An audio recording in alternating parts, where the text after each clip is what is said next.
Assalamualaikum warahmatullahi wabarakatuh. Alhamdulillah.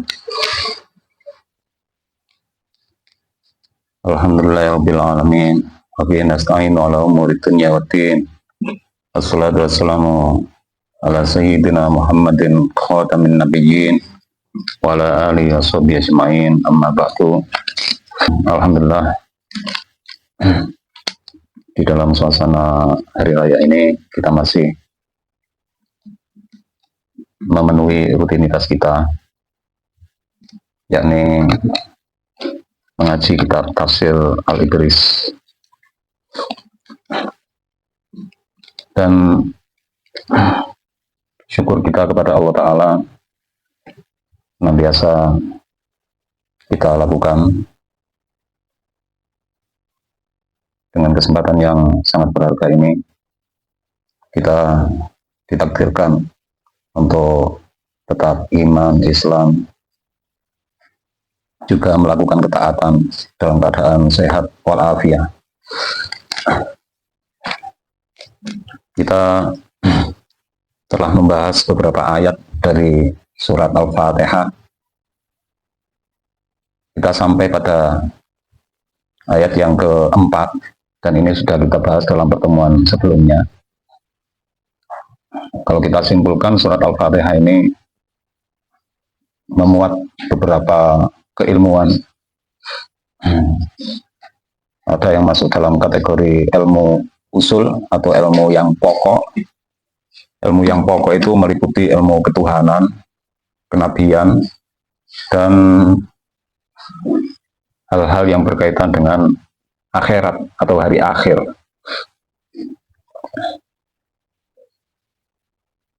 Beberapa kalimat diantaranya Rabbil Alamin, Ar-Rahmanir Rahim, ini menunjukkan ilmu tentang ketuhanan. Kita dengan ayat ini mengenal Allah Ta'ala itu yang menciptakan alam semesta, yang menguasai alam semesta, yang mengatur alam semesta. Dengan Ar-Rahmanir Rahim kita mengenal Allah Ta'ala sebagai Tuhan yang Maha Pengasih, Tuhan yang mempunyai kasih sayang, Tuhan yang mengayomi, yang memberikan rezeki untuk semua makhluk.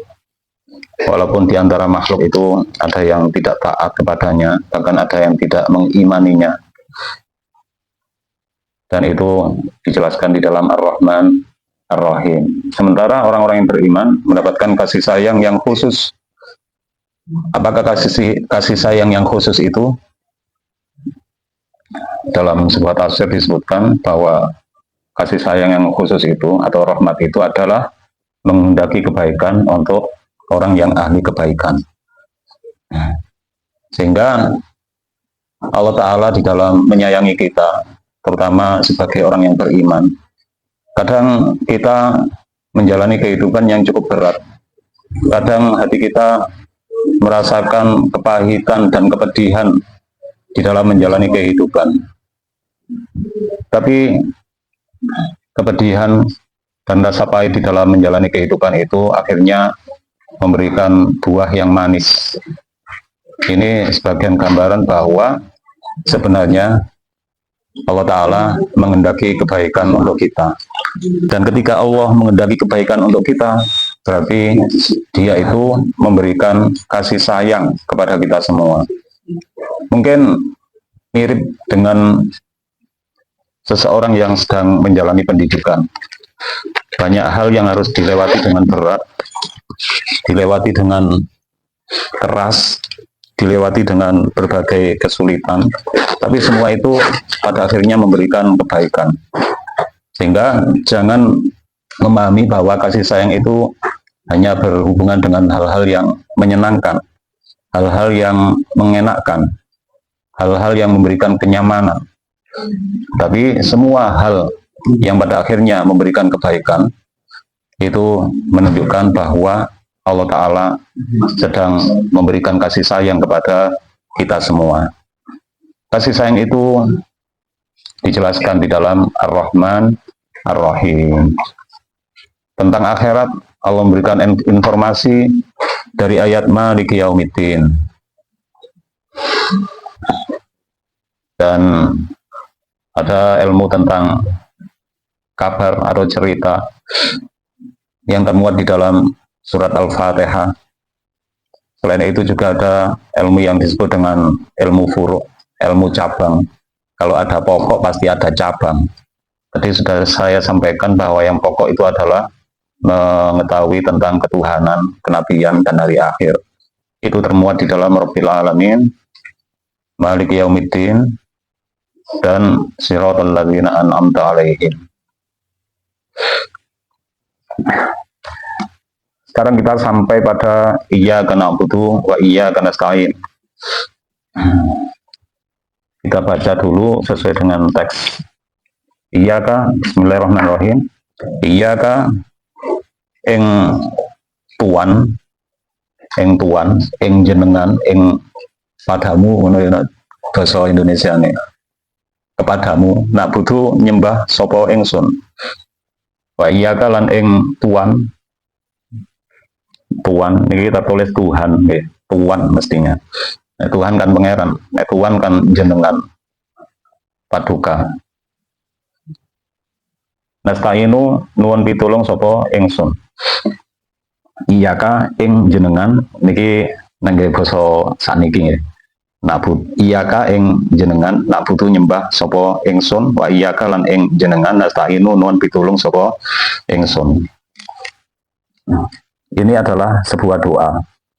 Doa itu adalah permohonan dari sosok yang levelnya lebih rendah kepada sosok yang levelnya lebih tinggi. Itu doa. Seperti seorang anak memohon kepada ayahnya. Itu sebenarnya juga disebut dengan doa. Seorang murid memohon kepada gurunya. Itu juga doa. Rakyat jelata memohon kepada penguasa. Itu sebenarnya juga doa. Sementara permohonan dari yang lebih tinggi levelnya kepada yang lebih rendah levelnya itu disebut dengan amar atau perintah. Iya, karena butuh ini sebenarnya juga mengandung pengertian yang tidak disebutkan di dalam susunan kalimat. Di sini ada, kalau dalam bahasa Indonesia itu susunan kalimat kan ada subjek, predikat, kemudian objek. Dalam bahasa Arab ada mubtada, khobar, atau fi'il dan fa'il. Susunan subjek predikat dalam bahasa Arab itu, kalau predikatnya berupa kata kerja, maka susunannya bisa menjadi fi'il dan fa'il. Kemudian kalau ada tambahan, tambahan itu bisa berupa objek. Nah di sini na'budu ini merupakan subjek dan predikat. Kita menyembah. Kemudian objeknya berupa lafadz iyyaka justru didahulukan. Ing panjenengan kula nyembah. Nah ini kalau menurut ilmu balaghah atau ilmu sastra Arab mengandung pengertian litakhsis. Kalau ada objek atau ada tarkib selain tarkib yang pokok. Tarkib yang pokok itu adalah fi'il fa'il, mubtada khobar atau syarat dan jawab. Bila selain tarkib yang pokok itu didahulukan di dalam kalimat, maka salah satu pengertiannya adalah litakhsis, untuk mengkhususkan. Mengapa di dalam ayat iyyaka na'budu wa iyyaka nasta'in susunannya bukan na'buduka wa nasta'inuka? Na'budukan itu artinya na'budu nyembah sapa ingsun ka ing jenengan. Kita menyembah engkau. Kami memohon pertolongan kepadamu. Tapi memiliki susunannya kepadamu kami menyembah dan kepadamu kami memohon pertolongan. Mengapa susunannya seperti ini? Karena memberikan faedah litakhsis. Litakhsis itu apa? Takhsis itu mengkhususkan. Jadi dengan menyebutkan kata iyyaka, kemudian na'budu, iyyaka, kemudian nasta'in, maksudnya adalah hanya kepadamu. Litakhsis atau mengkhususkan. Hanya kepadamu aku menyembah dan hanya kepadamu aku memohon pertolongan. Seperti itu penjelasan yang tersirat dari susunan kalimat yang ada di dalam ayat iyyaka na'budu wa iyyaka nasta'in. Dengan mengatakan iyyaka na'budu berarti kita menyatakan tidak menyembah selain kepada Allah. Begitu pula ketika kita menyatakan wa iyyaka nasta'in berarti kita tidak memohon pertolongan selain kepada Allah. Lah, kalimat yang ada di dalam ayat ini, bila kita telah memahami makna dan pengertiannya, kemudian kita menerapkan di dalam kehidupan, tentu kita akan bisa semakin dekat kepada Allah Ta'ala. Kita menyatakan di setiap sholat kita, hanya kepadamu kami menyembah, kami beribadah, kami mengabdikan diri, dan hanya kepadamu kami memohon pertolongan. Dengan pernyataan ini, tentunya kita akan mempunyai sifat atau rasa tawakal yang lebih kuat. Setiap rakaat kita menyatakan, dan hanya kepadamu kami memohon pertolongan. Dengan begitu, kita akan semakin sadar di saat kita membutuhkan pertolongan, maka satu-satunya yang layak untuk dimintai pertolongan hanya Allah Ta'ala. Di saat kita mengabdikan diri, satu-satunya yang layak untuk kita jadikan sosok tuan ya, adalah Allah Ta'ala. Jadi kita memandang Allah Ta'ala itu sebagai segala-galanya. Kita mengabdikan diri, memberikan pengorbanan, memohon pertolongan hanya kepada Allah Ta'ala. Termasuk abadaya butuh atau ibadatan.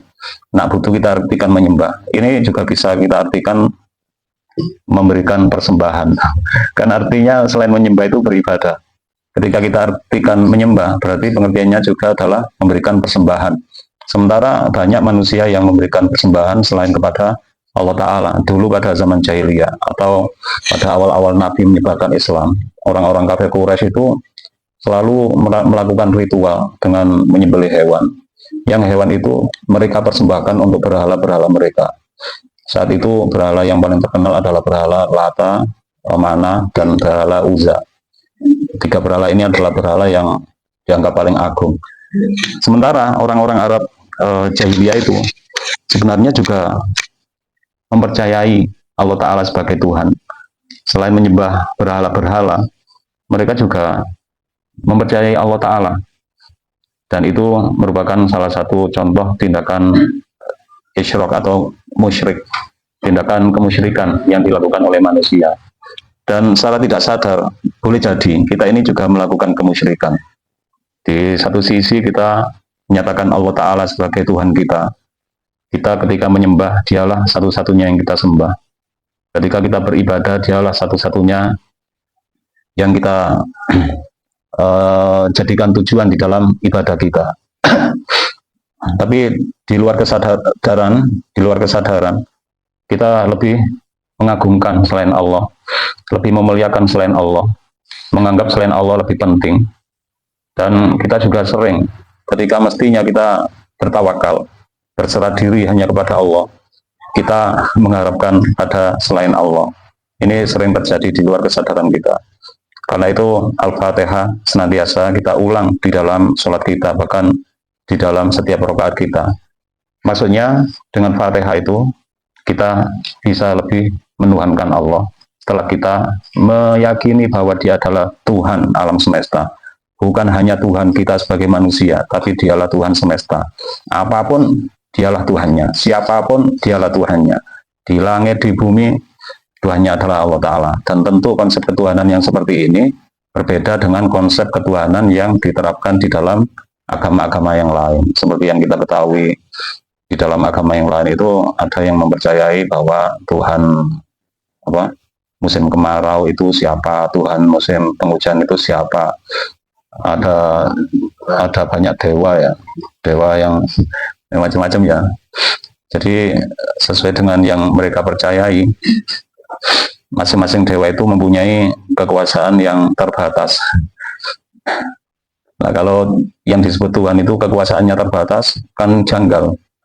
Diyakini Tuhan, tapi mampunya cuma mengkai udan, tidak mampu untuk yang lain. Nah, kalau dalam Islam, konsep ketuhanannya itu lebih masuk akal. Karena apa? Ya karena Allah Ta'ala itu yang menguasai alam semesta. Semua ini yang mengatur adalah Dia, yang menciptakan adalah Dia. Tidak hanya pada musim kemarau saja, tidak hanya pada musim penghujan saja. Dia tidak hanya memberikan hasil panen yang berupa padi, tidak hanya memberikan hasil panen yang berupa apel, tidak hanya memberikan hasil panen yang berupa udang, segala-galanya dialah yang memberikan.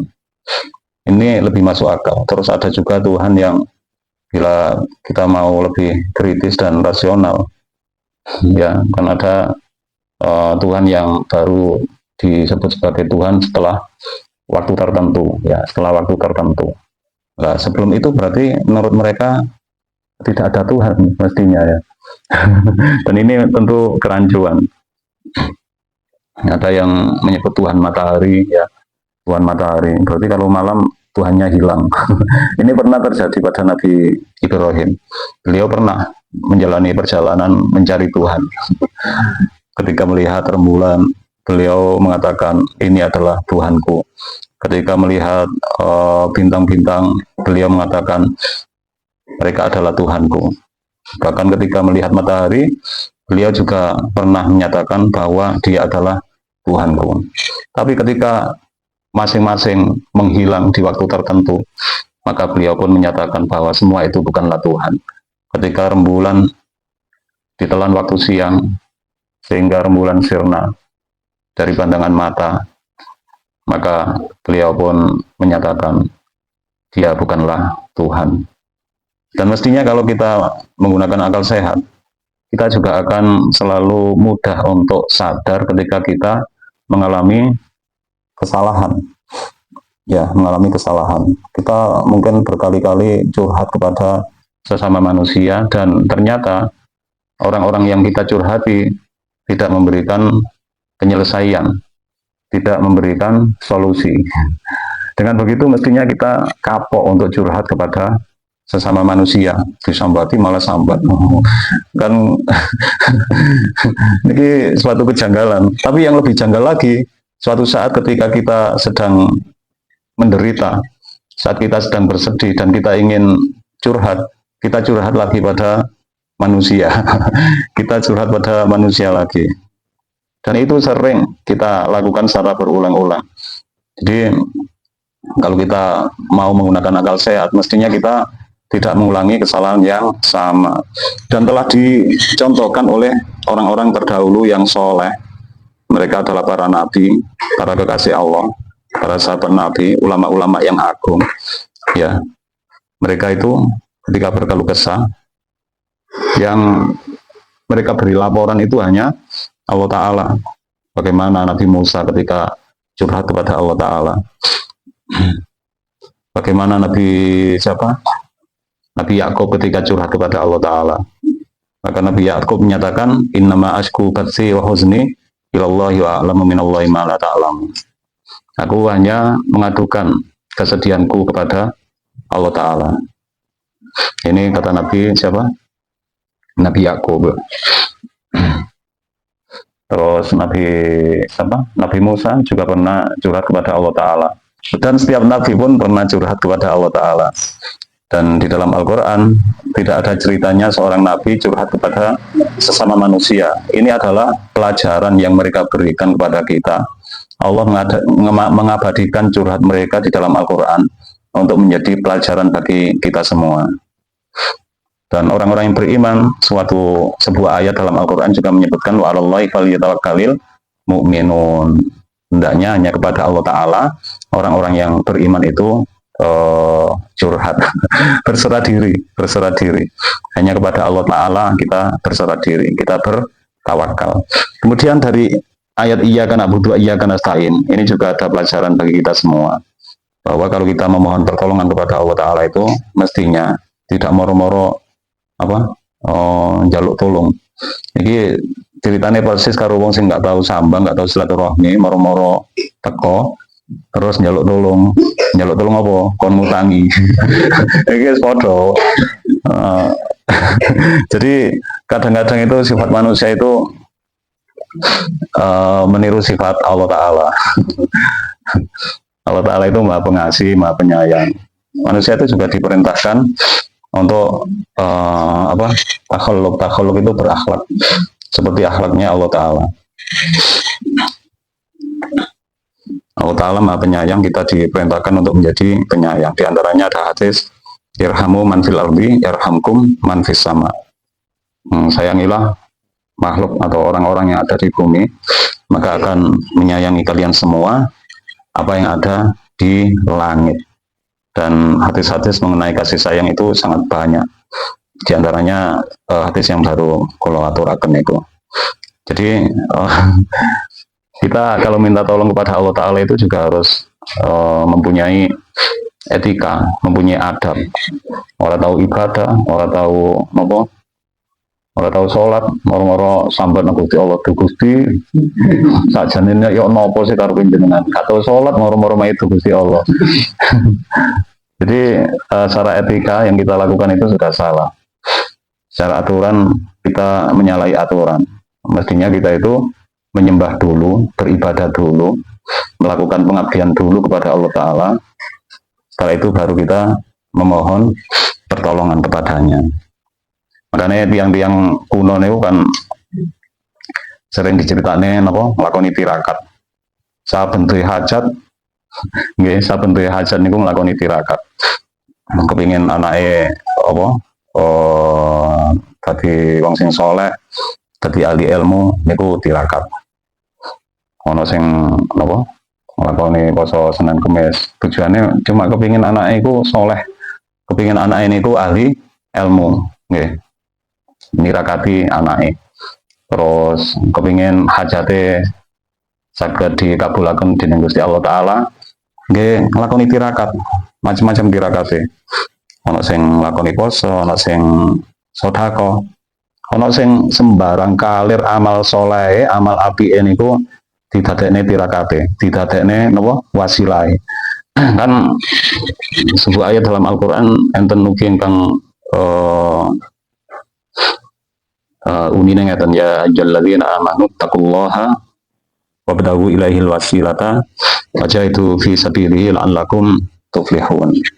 Ya wong-wong sing beriman padha takwa nang Gusti Allah Ta'ala wabtaghu ilaihil wasilata lan murya wasilah, murya perantara nang Gusti Allah. Jadi untuk sampai kepada Allah Ta'ala niku awake dhewe perlu wasilah, perlu perantara.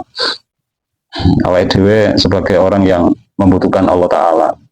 Untuk bisa sampai kepada Allah, kita perlu lantaran. Lalu, apa yang bisa menjadi lantaran bagi kita semua? Kita bisa bertawasul melalui orang-orang yang soleh. Kita juga bisa bertawasul dengan amalan-amalan yang soleh. Amalan soleh gak duwe. Terus napa? Kenalan wong soleh gak duwe. Nyedeki wong soleh gak tahu. Moro-moro kemelelet. Ya apa kang melelet macam-macam kemelelet Gusti Allah nggak sare. Bener itu. Ya untungnya sik tauhid nggih. Untungnya sik iman. Gak mesti gak apa? Gak mungkin nek jatah awake dhewe iki kijolan. Niku nggih kalimat sing bener. Tapi karena awake dhewe niki nggak tahu nyedek Gusti Allah, nggak tahu melakukan tawasul, nggak duwe perantara. Tukau perantara amal soleh, utawi perantara wong soleh. Oleh apa sing diarepne awake dhewe niki suwe tekane. Akan ini. Tetese sedaya amalan-amalan ingkang sae niku, sedaya ibadah-ibadah yang ingkang kita lampahi niku saged dadi wasilah untuk memenuhi segala macam hajat kita, apapun kebutuhan kita, apapun cita-cita kita yang baik, itu bisa kita dapatkan dengan berbagai wasilah, dengan lantaran-lantaran. Kata saya kayak awake dhewe sedekah misalnya ini saged diniati sedekah niki minangka sebatas ngabulaken hajat kula. Contohnya atas ngoten nggih. Lawan sedekah niki mugi-mugi anak kula dadi anak sing saleh, ahli ilmu, saged apa. Bahkan meskipun seseorang itu belum mempunyai keturunan atau bahkan masih belum menikah, dia bisa meniatkan semua amalan yang baik untuk mendapatkan keturunan yang baik. Pada maca Quran kita niatkan untuk memenuhi hajat-hajat kita. Contohnya atas niku wow, kepingin jadi anak soleh, lawan maca Quran, bacaan Al-Quran kita jadikan wasilah, kita jadikan lantaran untuk mendapatkan anak-anak yang soleh. Sehingga apapun yang kita lakukan itu juga turut menentukan bagaimana yang kita dapatkan di kemudian hari. Terus dari ayat iyyaka na'budu wa iyyaka nasta'in ini kita mestinya memahami bahwa pada awalnya kita harus mengabdikan diri kepada Allah terlebih dahulu. Kita menyembah kepada Allah terlebih dahulu. Kita beribadah kepada Allah terlebih dahulu, kemudian memohon pertolongan kepadanya. Ini kata selalu ingkang kula aturaken mengenai cerita-cerita orang dahulu. Bahkan yang riyen itu badhe ndamel gamane ditirakati. Ate bangun oma ditirakati. Semua orang kali ditirakati yang biyen. Rasane iki karpe niku karin trimo enake. Yang tadi kata sing ngoten. Sampai kadang niku tirakate nggih murune tirakat. Ora murune tirakat. Mungkin istilahnya ngeten iki nggih nembe mireng nggih. Tapi nek enggak terus napa ningali praktek di tengah masyarakat